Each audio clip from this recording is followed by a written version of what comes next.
философия тарыхы семинарыбыздан анчанча 7-чи чаңылбасам лекциясы болуп атат окшойт. Ортодо өтө көп убакыт өтүп калды. Убакыт таппаганыбызга байланыштуу. Эми азыр улантып 7-чисинде işte Иммануил Кант болчу. Өтө чоң фигура философия тарыхында. Алгач Кант ким эле, кайсы доордо жашады, кайсы жерде жашады, ушундан бизге кыска маалымат берип койсоң аны улайлы. Иммануил Кант Европа же батыш философиясындагы эң чоң фигуралардын бири, философияда революция жасаган адамдардын бири деп көпчүлүк философиянын тарыхын изилдегендер, философтор өздөрү дагы кабыл алып жүрүшөт. Ал тургай ал өзү баштаган ал философиясынын агымында кантианство же кантианчылык же кантчылык деген философиянын башатын түптөөчүсү катары дагы белгилүү. Бул киши 19-кылымдын биринчи жарымында, тактап айтканда 1724-жылы чыгыш Пруссия мамлекетинин чыгыш бөлүгүндө, мурунку Пруссиянын борбор шаары, кийин Берлинге которулуп кеткен Кёнигсберг деген шаарда жарык дүйнөгө келип атат. Кёнигсберг шаары азыркы кездеги Орусиянын курамындагы Калининград шаары болуп эсептелет. Өмүрүнүн аягына чейин ушул эле шаарда жашап өткөн. Илимге абдан кызыккан киши болгон. Кант алгачкы калем алгандан тартып эле алгачкы макалалар дагы негизинен философияга эмес, илимге арналган макалалар дагы жазып турган. Мисалы, Лиссабон шаарында, Португалиянын борбор Лиссабон шаарындагы болгон чоң зилзаланын келип чыгышынын себептери же болушунун себептерин изилдеген бир макаласы дагы эң биринчилерден болуп жарыялап атат. Негизинен бул өзүнүн өмүр жолун, чыгармачылык жолун илимий макалалар менен баштаган. Андан сырткары асмандын же көктүн теориясы боюнча дагы, жалпы теориясы боюнча дагы макаласы белгилүү. Эми азыркы кезде илимпоздор бул макалаларды фантастикалык жанрындагы же болбосо илимий жактан мындай көп толук кандуу эмес макалалар, үйрөнчүк же болбосо илим сүйүүчүнүн жазган макаласы катары баалап келишет. Бирок бул эмнени көрсөтүп турат? Кант көп кырдуу адам болгондугун, башкача айтканда илимге кызыккандыгын көрсөтүп турат. Анан Кант өзүнүн жашоосунда көптөгөн суроолорго жооп издеген. Бирок ал жооп издеш үчүн атайын бир эрежелерди дагы өзү киргизип атат. Мунун өзүнүн жашоосу дагы эрежелерден куралган, эрежелерден турган инсан болгон. Замандаштарынын айтуусуна караганда Кант эрте менен эрте 5:30 убакытты тек кетирбеш үчүн өзүнүн кызматчысына буйруп койгон. Эрте менен 5-те ойготчу. Ал туруп, жуунгандан кийин тамактанып, анан макала жазганга өтчү. Андан кийин университетке барып туруп сабак берчү. Университеттен чыгып саат 4:30 Кёнигсбергдин көчөсүндө 8 жолу ары басып, бери басып сейилдечү. Анан замандаштардын эскерүүсүнө караганда ушунчалык так болгондуктан өздөрүнүн саатын ушул Канттын басканына карап туруп саатын тууралап оңдошчу экен замандаштары. Башкача айтканда аябагында педант, убакытка так киши болгон, жашоосу дагы бүт ушундай эрежелерден турган киши болгон. Башкача айтканда абдан кызыксыз жашоону жашаган деп айтып койсок болот. Ошмунун студенттеринин көпчүлүгүндөй болуп. Бирок ошого карабастан бул философияда өзүнүн абдан чоң изин калтырып кеткен. Замандаштардын бириси гана айтат, Кант бир күнү бир нече күн көчөгө чыкпай калат өзүнүн маалында. Анан көрсө Жан-Жак Руссонун Эмиль же болбосо тарбия жөнүндөгү трактатын кызыгуу менен окуп, ошондуктан гана көчөгө чыкпай калгандыгын айтат. Ал эми өмүрүнүн калган бөлүгүн негизинен ушул эрежеге баш ийип гана жашаган инсан болгон. Кёнигсбергден сырткары чыккан эмес негизинен. 1804-жылы бул дүйнөдөн кайткан. Азыркы кезде мунун күмбөзү баары жогу деле белгисиз, талкаланып кеткен иши белгисиз болуп кетти. Ал иштеген университет дагы талкаланып кеткен. Бирок азыркы кезде Россияда Иммануил Кант атындагы жогорку билим берүүчү жайы бар. Калининградда. өмүр жолу ушунчалык мындай кызыксыз болгондуктан кыска гана маалымат берүү менен гана чектелебиз. Эми философиясы боюнча сөздү кайра сага берсем. Ооба, Кант чын жашоосу кызыксыз. Бардык жагынан алып караганда бул өзү негизи агартуу доорунун өкүлү да, эң чоң өкүлдөрүнөн да. Анан агартуу доору дегенде эле француз агартуусу оюбузга келет эмеспи? Ошол француз агартуусунун агартуучуларынан бардык жагынан айырмаланып турат да. Ооба, чын эле өтө чоң фигура. Биз сабактарды өтүп аткан лекцияларда ар бир киши негизи тарыхта изи чоң кишилер. Кант болсо ошолордун арасында дагы мындай өзгөчө орундуу киши. Жашоосун кызыксыз деп атасың. Философиясы деле кандайдыр бир деңгээлде ошентип айтса болот. Немистерде, француздарда мындай неме бар негизичи, мындай салт дейбиз, эмне бар. Канттын эмгегин окуй алсаң, демек сен аябаганда билимдүү, акылдуу адамсың деген ушундай бир өлчөөчү бир Канттын эмгеги аркылуу өлчөшөт. Окуш дагы бар да, бирокчу ошо узун жазат, аябайчы. Кант негизи алгач немис философиясы үчүн орду чоң, себеби немис классикалык философиясынын же болбосо немис идеализминин башатында турат. 4 кишини атап айтышат да. Биринчиси Канттан келет, анан Фихте, Шеллинг, Гегель төртөө деп атпайбы, ошонун башында турат. Бул 4 кишинин анан немис идеализминин өзгөчөлүгү эмнеде? Баары тең узун жазат, баары тең көп жазат, татаал жазат, окуш кыйын да. Кант булардын арасынан эң эле татаалы Гегель боюнча өзүнчө тамашалар, анекдоттор бар. Гегельдин жазганынын татаалдыгы боюнчачы. Гегель эмне дейт мисалы, сенин философияңды башкалардын сындабашын кааласаң эмне кыласың? Эч ким түшүнбөгөндөй кылып жазып кой деген сыяктуу Гегельде тамашалар бар. Кант дагы ошол деңгээлде узун жазат да. Кант бирок ким ошол улуулугу, фигурасы эмнеси менен өзгөчө, эмнеси менен революция жасап атат Кант. Буну ал мезгилде биз көп жолу семинарларда сөз кылдык. Негизинен эпистемологияда, билимди кантип алабыз, билим экенин кантип билебиз деген суроого эки ача пикир бар эле да. Эмпиристер биринчиден тажрыйба аркылуу, анан экинчиден рационалисттер, Декарт баштаган рационалисттер тажрыйба эмес, акыл менен билимге жетебиз дегендер. Канттын кылган иши мына ошо экөөнүн ортосунда бир консенсус жаратканында да. То есть экөөнү тең сындайт, бирок ортосунда бир консенсус жаратат да. Алгач ошол табигый так илимдер менен алек болгон, философияга өтөрдөн мурун. Аны 1770-жылы Канттын сынчыл доору башталды деп айтсак болот. Ошол 1770-жылы толугу менен профессор болуп университетке кирди, ага чейин приват доцент болчу. Ал эми кандай десем, студенттердин сенин сабагыңа акча беришет, сен жактырса сага төлөйт, анан сен аларга акча сабак өтөсүң. Студенттерге муктаж болосуң да, кыскасы жашооң кандай десем мындай жакыр өтөт деп айтсак болот да. Анан 1770-жылы ошо профессор болуп өттү. Ошодон кийин анан буну Дэвид Юм уйкудан ойготту. Таасирленткен аябай. Уйкудан ойготту да. Ага чейин ошо эмпиристер арасында мындай болуп атат да, тажрыйба аркылуу гана билимге жетебиз дегендер арасында эң акыркы өкүлдөрүнөн болуп, ошо Кантка чейинки эң акыркы өкүлдөрүнөн болуп, мындан мурунку сабакта агартуучулар арасында кыска сөз кылганбыз Юм боюнча. Ал эмпиризмди эмне кылып атат? Жарга эмес, тупик алып барып туруп такып коюп атат да, ал мындай кылганда Юм.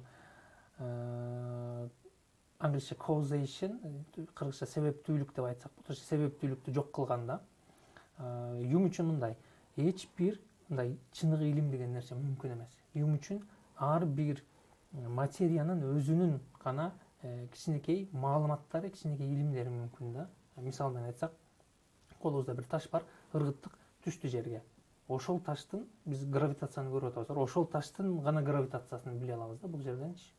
Сен ал ташты 1000 жолу ыргыттың, же болсо 100 дагы башка ташты алып туруп аны ыргыттың. Ошолардын баарын анан алып туруп causation, себептүүлүк менен демек гравитация деген бар экен, бул ушундай бүткүл аламдык мыйзам деген нерсеге барбайсың да, юм боюнча. Дей албайсың, дей албайсың. Бир гана таш үчүн гана жооп бересиң. Сен таш үчүн гана таштын гравитациясы бар экен дей аласың. Мына ушул нерсе Кантты аябай чочуткан да. Кант балким юм болбосо, ким билет, философ болбой да калышы мүмкүн эле да. Мына ушуну көргөндө, өзүнүн айтышы боюнча мен уйкудан ойготту юм дегендей, уйкудан ойготуп, эмне кылат? Философия кылышым керек экен. Максат эмнеде? Юмду жокко чыгарыш керек. Юмду жокко чыгарыш. А башка неме эмпиристтердин өкүлү Берклиде эмне болду? Беркли юм мисалы ошол causation жоготуп салды. Илимди негизи эле алып барып түпкө такап койду. А Беркли болсо эмпиристтер ал неме кылды да, субъективдүү идеализмге алып барып койду да. Анда эмне болуп калды ошондо? Адамдын тажрыйбасы менен билесиң, бирок дүйнөнүн өзү адамдын тажрыйбасы менен чектелүү дегенди билдирет да. То есть могул жерде биздин жаныбызда предметтер болсо, деги мисалы стулдар болсо, мен көрүп атканым үчүн гана ушул стул бар деген сыяктуу түшүнүк да. Мен жок болсом бул стул да жок болот деген нерсеге алып барды да Беркли. Анан мындай жообу да бар. Ладно, сен го жок болсоң бул стул жок болуп кетиши мүмкүн. Менин жанымда сен турсаң, сен отурасың да. Мен өлүп калсам, сен стулдун жоголбогонун көрөсүң да. Анан кандай? Бул ылжаа кандай болот десем, ошонун баары биригип туруп, анан кийин Кудайдын көрүп турганчын бар болуп атат деген сыяктуу ушу Кудай менен чечип кеткен да. Кыскасы, кандай десем, бир кризис деген сөздү колдонгум келген жок. Канттын көзүндө бир кризис бар да. Кантты ошого Сократка окшоштурам да. Канттын фигурасынын чоңдугунда айтканда ошо Сократка эле байланыштуу айткан сөзүндү айткым келет да. Эмне кылды? Ошого чейинки, өзүнө чейинки маалыматтарды, өзүнө чейинки философияны иреттеди биринчиден. Экинчиден өзүнөн кийинкилерди таасирледи да. А экинчиси рационалисттерге, алар кимдер эле? Ошо акыл менен илим кылабыз дегендерге аларга жол оңой эле. Критика чистого разуманын эң башында эле жазат. Тажрыйбасыз билим болбойт деп. Тажрыйбадан гана келет билим дейт. Рационалисттерге жол ушундай да. Алар Декарттардын кылганы эмне дейт? Өзү нелерди биз биле алабыз дегенди өздөрү чечпей туруп эле, ошону билбей туруп эле кандайдыр бир чындыктарды айтты, ошолорго ишеничти деп атат да. Тажрыйба болбой туруп билим болбойт деп атат. Анан эми ошол экөөнүн ортосундагы немени консенсус кантип мүмкүн кылды? Канттын белгилүү классификациясы бар. Сунуштама эки түрдүү болушу мүмкүн да. Эки классификациясы бар. Ар бири экиден бөлүнөт да. Сунуштама деген эмне? Бул субъект анан предикат сүйлөмдүү эле. Бул субъект кандайдыр бир зат же болбосо сүйлөмдүн ээси, предикат ага бир маалымат кошуп турат да. Анын баяндоочу сапаты ушундай. Мисалы, эмне дейбиз? Гүл, бул гүл ак дедик. Гүл субъект болсо, предикат ак түстө болуш экен да. Бул гүл же болбосо мындай формада дедик, же болбосо бул топ мындай формада дедик. Топ анын предикаты ал жөнүндө маалымат берген. Топто олок дейт, же болбосо төрт бурчтук, же болбосо кызыл деген сыяктуу. Анан биринчиси мындай дейли, бул гүл ак десек, бул гүл ак дей алыш үчүн бизге тажрыйба керек. Гүлдүн баары ак эмес. Ар кандай түстө гүлдөр бар. Ал гүлдүн ак экенин көрүш үчүн бизге эмне керек? Тажрыйба керек. Бул апостериори. То есть мындай сунуштамага биз кантип барабыз? Тажрыйбадан кийин гана барабыз. Экинчиси, мисалы мындай десек, үч бурчтуктун үч бурчунун ак гүлдөрдүн баары гүл болот десең, бул априори болуп калат да. Же ошондой. Же болбосо үч бурчтуктун үч бурчунун суммасы 180 градус дей турган болсоң, аны билиш үчүн биз сызып алып туруп анан өлчөбөйбүз да. Биз буну билебиз да баштан 180 градуска барабар экенин. Мындай нерсе априори. То есть буну айтыш үчүн биз эмне? Тажрыйбага муктаж болбойбуз. Априори деген нерсе тажрыйбага чейин деген, апостериори тажрыйбадан кийин деген. Бул азыр бир классификация болду. Экинчисинде аналитикалык жана синтетикалык деген ажырым. Ал жерде аналитикалык деген нерсе ал предикат субъекттин ичинде камтылган. Анын өзүнүн бир сапатын айтат да, ага кошумча бир маалымат бербейт. Илимди көбөйтпөйт. Мисалы, койлор сүт эмүүчүлөр дей турган болсок. Койдун сүт эмүүчү экенин билиш үчүн эмне кылышыбыз керек? Тажрыйбага кайрылыштын кереги жок. Биз билебиз да, ал маалымат бизде бар да, кой бул сүт эмүүчү деген. Бул жерде эмне болот экен? Булар көбүнчө тавтологиялар, кайталамалар, классификациялар, булар билимди көбөйтпөйт. Булар эмне болот? Универсалдуу шарттуу чындыктар. Бул универсалдуу чындык болуш керек. Экинчиси синтетикалык сунуштама кандай болот? предикат субъекттин ичинде камтылган эмес. Ага жаңы бир жагдайды жаратат да. Жаңы маалыматтар Жаңы киргизиш маалымат, ал билимди көбөйтөт, синтетикалык сунуштама билимди көбөйтөт. Мисалы бул. Мисалы кээ бир жаныбарлар сууда дагы, анан кургакта дагы жашайт дейли. Бул эмне болот? Бул универсалдуу чындык эмес. Бул нерсе буну текшериш үчүн биринчиден тажрыйбага муктаж болот, тажрыйбага кайрылыш керек. Анан сөзсүз түрдө бул нерсе же туура болот, же жалган болот. Же жокко чыгарылат. Ушул сунуштаманы айттыкпы сен барып изилдейсиң, бар экен, бакалар бар экен, биякта жашайт экен. Демек туура болот. Же болбосо башка нерсени айтасың. Кээ бир бегемоттор пилден да чоң дедик. Барып текшересиң. Текшердиң андай эмес экен, жалганга чыгат деген сыяктуу. Бул синтетикалуу сунуштама билимибизди көбөйтөт. Же туура болот, же жалган болот. Ошондо могу эки классификацияны эми азыр мындай жазуу түрүндө болгондо жакшы болмок, көзгө визуалдуу түрдө эң кичинекей таблицаны элестетишибиз керек да, эми колдо болгондон кийин ошо эки классификацияны үстүнөн астына жаздык. Апостериори, априори бул жагы синтетикалуу, аналитикалуу, анан синтетикалуу. Ошол экиден классификациянын ортосуна 4 сунуштама чыгарабыз да, 4 классификация чыгарабыз. Эң биринчисинде аналитикалык апостериори сунуштама. Мындай сунуштама карама каршылыкты жаратат дагы, мындай сунуштама мүмкүн эмес. Аналитикалык бул бизге шарттуу, универсалдуу чындык болуш керек. Апостериори болсо бул тажрыйбадан кийин деп атат да, мындай нерсе мүмкүн эмес да, тажрыйбадан кийин универсалдуу чындык деген. Андан кийинкиге өтөбүз. Андан кийинкисинде эмне бар? Бул жакта аналитикалык априори дедик. Аналитикалык биздин бул эмне? Шарттуу универсалдуу чындыктар. Априори болсо тажрыйбага чейинки. Априори тажрыйбага чейинки мындай нерселер мүмкүн. Мисалы, 4 бурчтуктун 4 бурчу бар. Тажрыйба кереги жок. Универсалдуу чындык. Мындай нерсе бар. Анан кийин эми астына өттүк. Астында синтетикалууга келдик. Синтетикалуу апостериори. Синтетикалуу билимди көбөйтөт, апостериори тажрыйбадан кийин. Жанагы берген биз мисалдарда тура кээ бир жаныбарлар мындай деген сыяктуу. Же болбосо кээ бир гүлдөр ак болот десең деле. Ак гүл өзү барбы? Ошону изилдеп карайсың. Капкара гүлдөр болушу мүмкүн дейсиң. Барбы? Сен барып изилдейсиң. Же эмне болот? Тапсаң бар дейсиң. Далилдейсиң. Же болбосо жок болсо төгүндөйсүң, жок экен. Бул же ооба, же жок болот. Андан кийин эмнеси калды?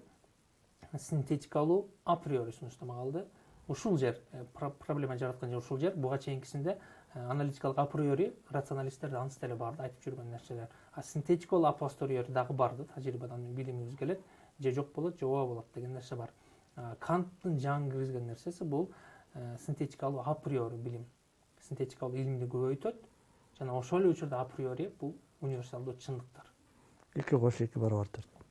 Ошондой сыяктуу да. Анан булар кандай мүмкүн болот? Кант синтетикалык априори сунуштамалар илим андай эле мүмкүнбү деген суроону сурабайт. Анын мүмкүн экенине ишенет да. Ошону кантип мүмкүн экенин көрсөтүш керек. Канттын максаты. Бул жерде математика, физика, геометрия, Канттын ою боюнча ушул илимдер кирет. Алар бир жактан илимди мындай тажрыйбага таянбайт, бирок ошол эле учурда илимди көбөйтөт деген нерсе да. Буга кандай мисалдар берсек? Биринчи класска барсаң, баягы кошуу кеметин үйрөнгөндө 2 + 2 = 4 дегенди үйрөтөт. Жаңы барганда. Тажрыйба жүзүндө 2 алманы колголуңа аласың, шарикти. Бул колуңа дагы 2 аласың дагы, жалпыны кошуп туруп, 4 экен дейсиң. 2 + 2 = 4. Тажрыйба жүзүндө көрүп атасың. Бирок өмүрүңүн аягына чейин сен 2 + 2 = 4 дегенди эсептеп тажрыйба жүзүндө аны далилдегенге сага муктаждык жок. Бул чындык. 2 + 2 = 4 шарттуу чындык бар. Сен өмүрүң аягына чейин эле 2 + 2 = 4 боюнча эле калат. Джордж Оруэллдин чыгармасынан башка жердечи. Эми биринчи класста барганда ал мындай үйрөтүү, педагогикалык максатта ошентип жаш балага үйрөтөт да. Бирок ошо математика, физика, геометрия деген сабактар синтетикалык априори сунуштама илимдер болуп атат. Же болбосо эки чекиттин ортосундагы эң кыска аралык эмне? Бул түз сызык деген сыяктуу, ушундай сыяктуу нерселер.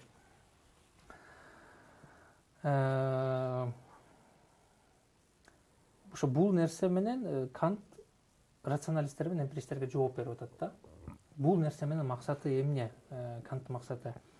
Кант моундай нерсени максат көздөп атат. Азыр Кант жөнүндө дагы бир белгилүү нерсеси Канттын Коперник революциясы деп коебуз. Ал мындай: Коперник убагында астрономияда революция жасаган. Ал эмне кылды? ошол мезгилде физикчилер жана астрономдор геоцентристик же болбосо жер борбордук формадан немеден гипотезадан же болбосо теориядан канааттанбай калганда Коперник алып атат дагы подходту гипотезаны алмаштырып атат да. Анын ордуна эмнени алып келип атат? Гелиоцентристик же болбосо күн борбордук системаны алып келип атат да. Мына ошону менен маселени чечкенге аракет кылып атат да. Бул чоң бурулуш, астрономияда чоң бурулуш. Кант эмне дейт? Мен Коперник астрономияда бурулуш жасагандай, эпистемологияда бурулуш жасадым деп эсептейт. Ошон үчүн Канттын Коперник төңкөрүшү. Өзүн Коперник менен салыштырып, тунук акылдын критикасынын экинчи басылышынын кириш сөзүндө мен бул дүйнөнүн мындай сырын чечтим. Коперник кандай төңкөрүш жасаса, мен деле ошол Коперниктей төңкөрүш жасадым деп эле мындай уялбай, тартынбай эле жазгандыгын айтышат да. Биздин семинарларда негизи ошол философтордун кандай өздөрүн акылдуу сезгендигин көрсөтүп атабыз да. Бир жактан бул маалыматтарды түгүмгө чыгарып атабыз биз дагы. Сократ боюнча эң чоң жаңылыштык жана айтпадык беле. Мен бир гана нерсе билем, ал эч нерсе билбегендигим десе, биз ой кандай терең ой деп. Жок, Сократ аябай скромный турбайсың да. Ал андай эмес да, уландысы бар да. Ошол сыяктуу Кант деле демек өзү жөнүндө негизи бардык доордо философтор ошондой экен да, өзү жөнүндө ою жогору болот экен. Не деп аттым эле, анан Канттын Коперник төңкөрүшү эмне экен? Ал мындай кылып атат. Буга чейинкилерде, ошо эмпиристтерде акыл объектиге көз каранды да. Объектиге көз каранды. Акыл пассивдүү кабыл алуучу гана, ошо объектилерди кабыл алуучу.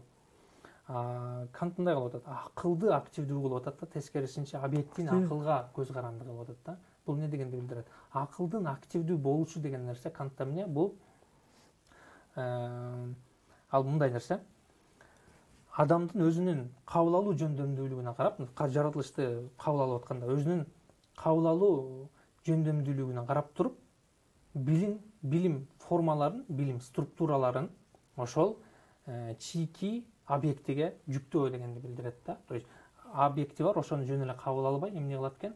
Ал жерде объект кайра пассивдүү болот. Ал чийки объект. Ошону кабыл алууда адам өзүнүн кабыл алуу мүмкүнчүлүгүнө жараша билим формаларын же болбосо билим структураларын ошонун үстүнө жүктөп туруп анан кабыл алат да. Ошондо мындай кылат да, жөнөкөй тил менен айтканда өзүнө жараша кабыл алат да.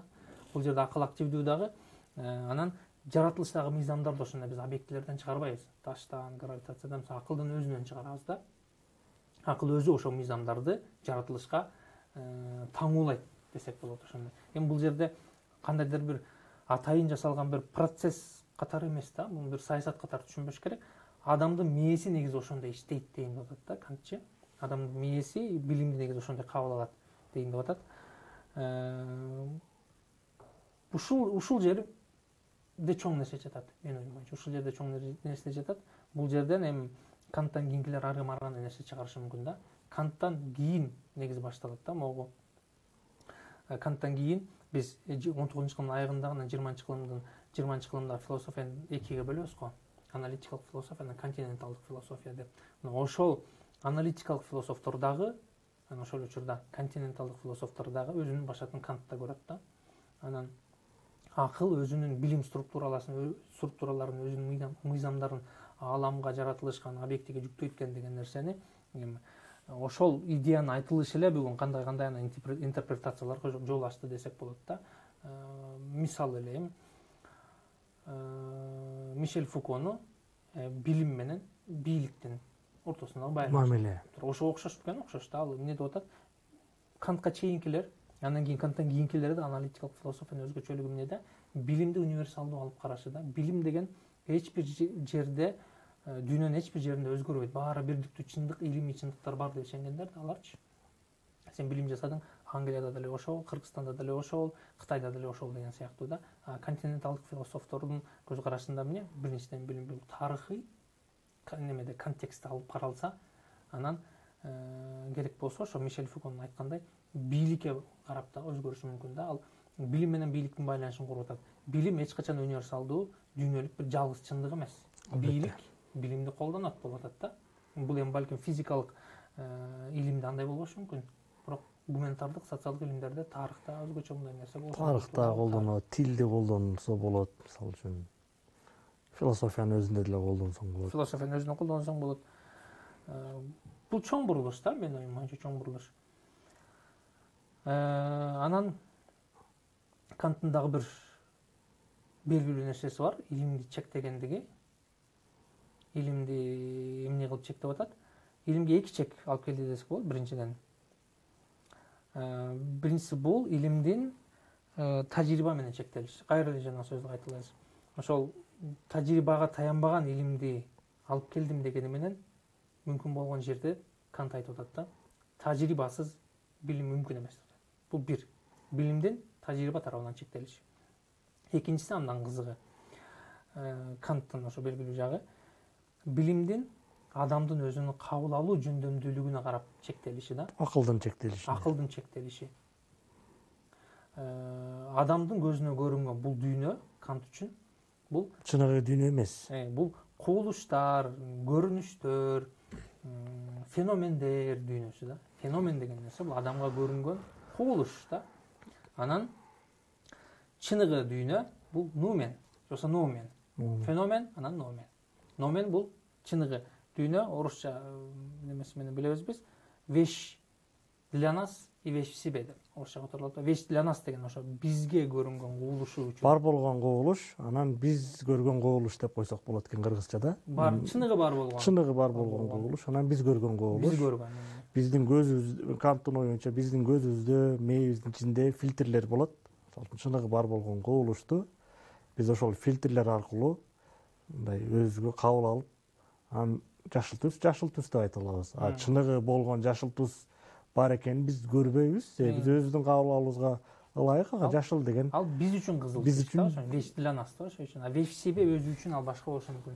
Ал чыныгы заттын ошол жашыл түстүн аркасына барбай эле го, жөн эле башка жаныбарларды алып карап, көпөлөктөр ал жашыл түстү кандай көрөт? Ал үчүн ал башка түстүр. Ал көпөлөк үчүн түс деген нерсе жок болушу мүмкүн. Жок, убакыт деген мисалы үчүн. Убакыт деген нерсе. Жаныбарлар дүйнөсүндө убакыт деген түшүнүк жок. Эгер жер жүзүндө адам деген болбосо, секунд, мүнөт, саат, күн, жыл, кылым деген түшүнүктөр дагы болбойт болчу да. Адам өзү жаратып атат. Адам акылдын ичинде жаратып атат. Адамдын акылын активдүү кылып туруп өзүнүн билим структураларын дүйнөгө тамгыладык да, ошол дүйнө жанагы кимдин фильми бар го, Люк Бессондун Люси беле. Ошондо айтат го, 1+1=2 деп айтабыз, бирок андай эмес деген сыяктуу. Ушул дүйнөнүн баарын, ушул мыйзамдарды биз өзүбүз куруп алдык. Канчалык деңгээлде чындык башка маселе, бирок биз өзүбүз үчүн жаратып алган дүйнө да булчу. Ошол нерсени айтайын деп атат. Революция ушул жерде мен айтайын дедим, билимди чектеген айтып атат, ошо феномендер, анан нумендер деп. Бул нерсе мына метафизикчилер үчүн чоң сокку да, дин үчүн чоң соккудай сезилиши мүмкүн. Мына өзү билим тажрыйба менен чектелип атат. Анан ошол учурда адамдын өзүнүн кабыл алуусуна карап чектелип атат. Азага жете электе мен өзүм бир мисалын берип коеюн. Мындан дагы бир нече жылдар мурун, жаш кезимде деп эле коеюн, азыр деле жашпыз.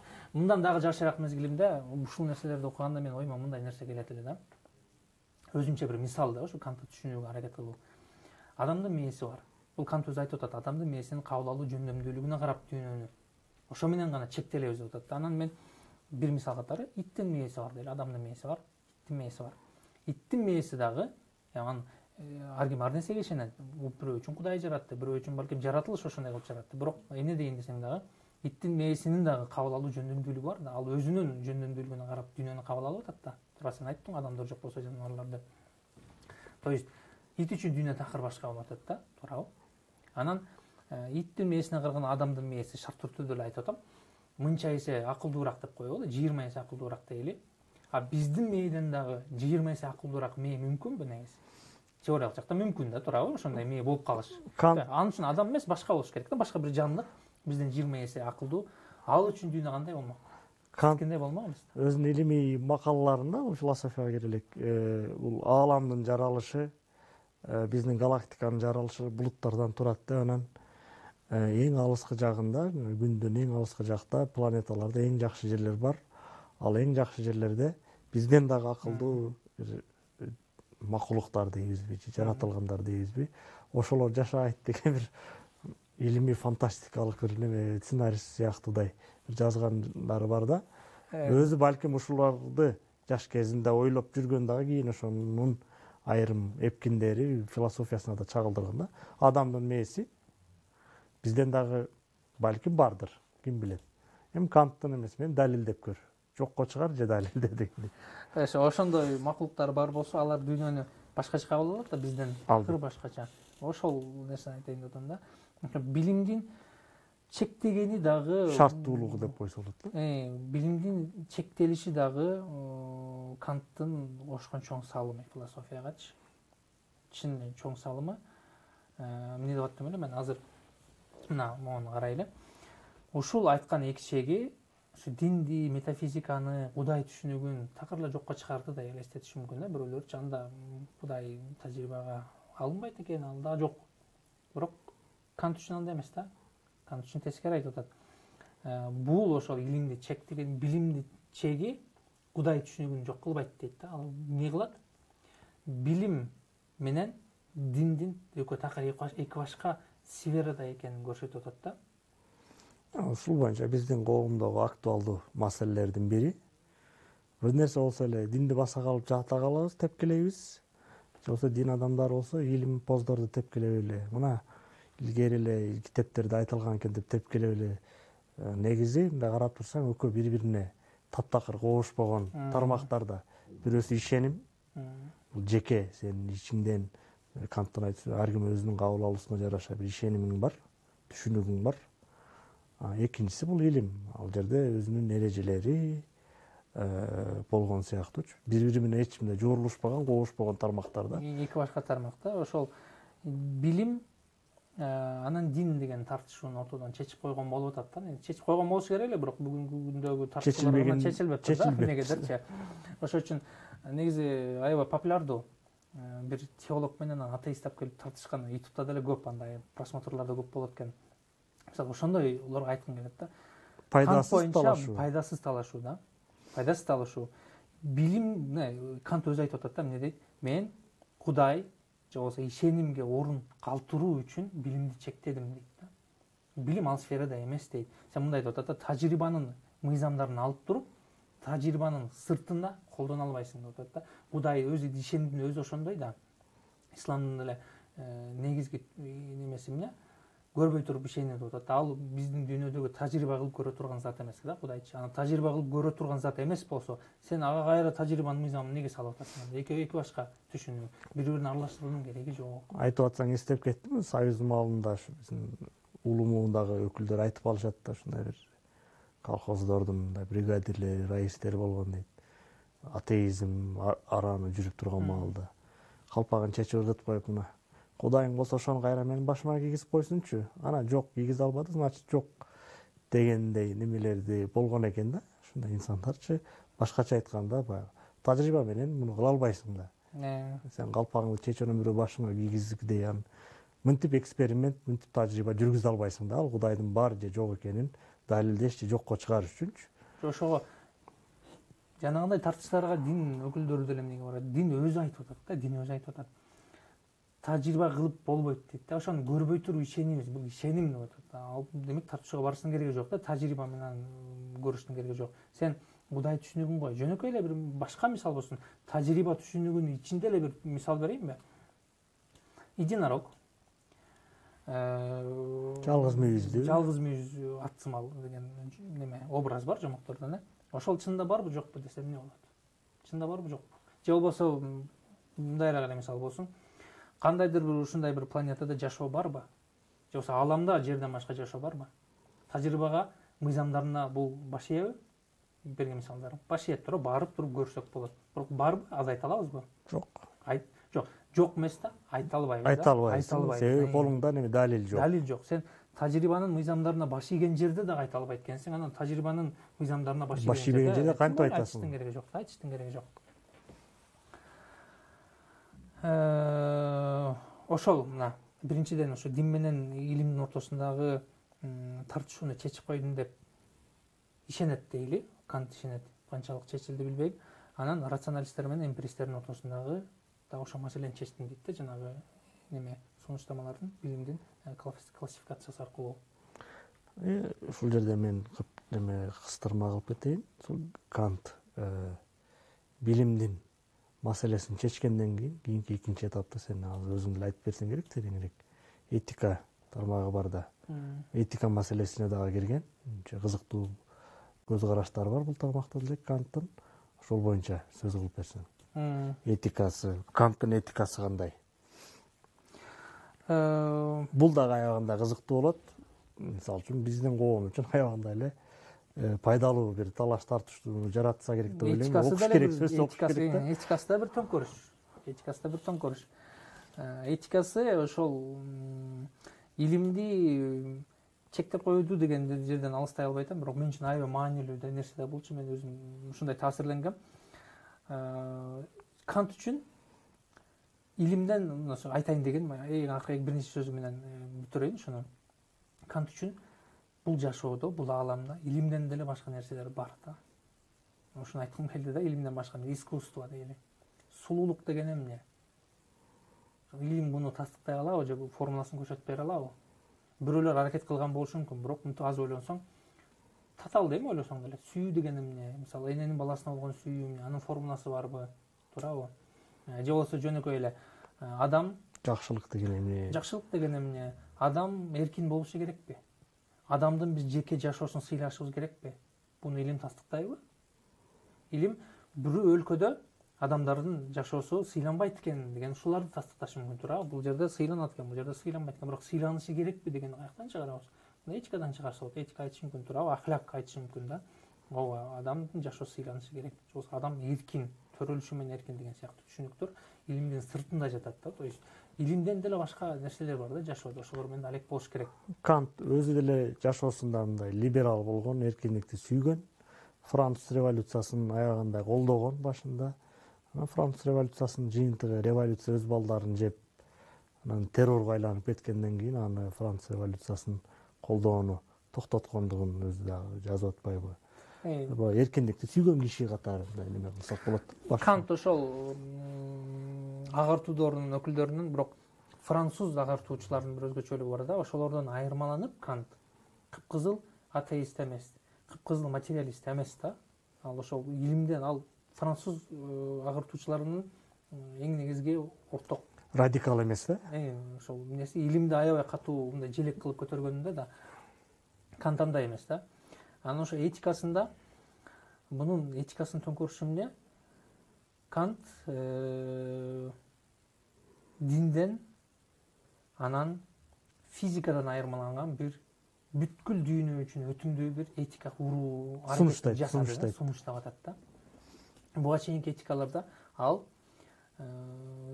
ырахатчылар деп айтты эле, ырахатчылардын этикасын колдобойт да. Аларга бир мисал Джон Лок ошолорго кирчү. Бул ырахатчы этика кандай эле? Адамга мисалы бир сонун тамак аш бар, аны жейт, жагат экен адамга, бул демек жакшы. Адамды бирөө келип туруп башка чапты, башы ооруйт экен, адамга зыян экен, бул жаман деген сыяктуу ушундай жөнөкөй этика ырахатчылардыкы. Ал туура эмес дейт да. Анда эгер адамды мындай ырахаты менен эле ченей турган болсоң, бул жаныбарлардын этикасына эле окшоп калбайбы дейт да. Бул жамандыкка да алып барышы мүмкүн дейт. Бул сен өзүң ырахатың үчүн башка бирөөгө зыян бериши мүмкүн мисалы. Анан этика негизи эле тарых бою бүгүн деле ошондой. Көп учурда этика кандай? Бул диний түшүнүктөр, социалдык түшүнүктөр, салттык түшүнүктөрдөн келип чыгат да, көбүнчө каада салттан келип чыгат да. Канттын төңкөрүшү эмне да? Ошол бүткүл адамзаттык, ошо чыныгы гуманист болгонун көрсөткүчү ушул да. Бүткүл адамзаттык бир өңүт берген атат да этикагачы. Ал жерде милдеттерге байланган этика бул. Канттын этикасы милдет этикасы деп аталат. Анын үчүн адам, Кант үчүн адамды жакшы эрк, жакшы ниет башкарыш керек да. Мына ошол жакшы ниет милдеттер аркылуу билинет. Адам кандайдыр бир милдеттерди жашоосунда аткарышы керек. Анын дагы эки түрдүү алып карасак болот. Шарттуу императив, ана категориялык императив. Шарттуу деген кандайдыр бир шартка байланыштуу. Шарттуу деген эмне? Мен мындай максатка жетүү үчүн мону кылышым керек деген нерсе да. Мисалы, бир дүкөндө сатуучу дейли, ал сатуучу товарларына бааны бардык кардарлар үчүн бирдей коет. Мисалы, бирөө үчүн сен наның 50 сом деп туруп, башка бирөө үчүн 20 дебейсиң да, баарына бирдей коет. Эмнеге? Кардарлардын арасында ишенимди жоготуп албоо үчүн. Бул шарттуу императив десек, ушундай максатка жетүү үчүн кардарларды жоготуп албаш үчүн ушундай кылып атам. Анан категориялык императивде эч бир ушундай бир шартка байланбаган универсалдуу чындыктарда ал нерсе кантип ишке ашырылат? Ар бир адам бир нерсе кылардан мурун бул ушул менин кыла турган ишим, ушул кылыгым бүткүл адамзат үчүн өтүмдүү мыйзам боло алабы деген суроону бериш керек да өзүнө. Анан ошого жараша иш аракет кылыш керек. Мисалы дейли, азыр мисалдар менен көрөлү. Уурдоо дейли мисалы. Уурдасак болобу болбойбу? Бир чечимдин астында турабыз. Өзүңө суроо берип атасың. Ушул нерсе бүткүл адамзат үчүн мыйзам боло алабы? Сен уурдадың, бүткүл адамзаты үчүн уурдоо болот. Барыңар уурдагыла, уурдасаңар болот деген мыйзам болду. Баарыбыз эле бири-бирибизден Каалайсың ошону сен? Ошону каалайсыңбы? Ошол нерсе коом үчүн пайдалуу болобу? Зыяны барбы? Баарыбыз эле бири-бирибизден уурдадык. Бул оорлук болуп калат, турабы? Баарыбыз эле бири-бирибизден уурдасак, эч ким иштебей калат. Турабы? Сен уурдап эле алып аласың да бирөөнүн акчасын. Анан эч ким иштебей калса эмне болот? Акыры акча төгөнөт да, уурдай турган акча деле төгөнөт. Баарын жеп бүтүп саласың. Башка мисалдар менен кылып көрөлү, балким болбой калышы мүмкүн. Жалган айтуу деген сыяктуу. Мисалы үчүн Элдин баары жалган айтат. Болобу? Мисалы үчүн мындай неме кылалы да. Ушул боюнча дагы кызыктуу мисалдардын бири. Үйүңдө отурасың сен. Эшикти кылады. Карадың, досуң келди. Аягына көздөр алаңдап коркуп калган. Мен аркаман бирөө өлтүрөм деп кууп келатат. Анан сага ушуну айтып берем, үйүңдүн экинчи кабатына чыгып кетти. Анан 5 мүнөттөн эшигиң дагы тыкылдады. Ачсаң, сен досуңду өлтүрөм деген адам көздөрү кыпкызыл болуп, ачууланып, каарданып келди. Анан кана сен досуң деп сурады, сен эмне деп жооп беришиң керек? Анан паркка кетип калды эле, мага келген жок деп алдаган, бул Канттын ою боюнча туура эмес. Кандай шарт болбосун, сен чындыкты айтышың керек. Себеби, сен эгер паркка кетип калды десең, сенин досуң экинчи кабатка чыгып кетип, анан терезеден түшүп, паркка барып, анан сенин жанагы паркка жөнөтүп койгон өлтүрөм деген адам менен кайрадан биригип сенин досуңду өлтүрүп койсо, анын өлүмүнө кыйыртууда сен дагы күнөөлүү болуп каласың, сен жалган айттың ага деген мындай неме бар да. Кандай шарт болбосун, сен ар дайым чындыкты айтышың керек, себеби чындыкты айтуу бул жалпы адамзаттык мыйзам, универсалдуу мыйзам деген сыяктуу. Жаратылыш мыйзамдары барбы? Ошондой мыйзам болуш керек. Ошондой мыйзам болуш керек дейт да. Бул эми ал сен айткан мисал Канттын ошо милдет этикасынын мындай өтпөй калган жери да, негизичи ошого мисал да, чындан жалган айтуу деп атпайбызбы? Жалган айтуу деген мисалды ала турган болсок, элдин баары бири-бирине жалган айтат, болбойт экен дейбиз. Бирок Кант үчүн ал өтө катуу коюп атат да. Жалган айтпасаң, демек эч бир шартта жалган айтпаш керек да. Сен айткандай учурда да жалган айтпаш. Чындыкты айтышың керек. Ооба, менин үйүмдө экинчи этаж чыйып кетти дешиң керек болчу. Же болбосо 2 жаштагы балаң ооруп атат, шоколад жесең ушундай болот деп сен жалган айтып атасың. Же болбосо эртең садикке барбайм деп ыйлап атат, барбайсың деп алдап уктатып атасың, эртең алып кетесиң. Болбойт бунун баарычы. Мындай карасаң, Канттын мындай немелер издесе болот да. Өтө радикалдуу неме көз караштары да, бул өтө аша чапкандык деп койсо болобу? Жашоо негизи мүмкүн болобу ошондой немелер? Менимче жок. Мүмкүн эмес. Кээде таттуу жалгандар болот турабы? Жоксу. Ушул этикасы бул ушул коом, биздин азыркы коом үчүн канчалык деңгээлде актуалдуу ушул Канттын этикасы? Менимче жакшы болмок. Ойлонуп көрсө элдер, ойлонуп көрсө кайда, же болбосо мындай жок дегенде окуп, бир аз таанышып койсо, балким ой жүгүртүп аз болсо дагы оңолуу болобу эле дейм. Ооба, эми ал Кыргызстанда мисал көп да. Мисал көп. Саясатты алсаң, билим берүүнү алсаң, мектепти, университетти алсаң, мен өзүм Кант өзү Кыргызстанда төрөлүш керек болчу. Мындан да көп эмгектерди жазат болчу. Андан жыйынтыктай берели. Немеге жалпылап резюме кылып койсоң бул Кант боюнча. Кант ошол эми 1724-тө төрөлүп 1804-кө чейин жашады. Артур доорунун Эң көрүнүктүү өкүлү. көрүнүктүү өкүлдөрүнөн ошо агартуу орнунда негизи биз философ деп тааныгандар арасында ошондой чыныгы философтор жок. Бир экөө гана бар деп Юм менен Кантты айтканбыз. Ошо Юм боюнча сөз кылдык эле, бүгүн Кант боюнча сөз кылдык. Орду өтө чоң, өзүнүн ишениминде ошо өзүнө чейинки бүт философияны, илимди классификациялап тизмектеп койдум деп ишенгени менен андан кийинки өзүнүн кийинкилерди таасирлеши жагынан чын эле орду чоң.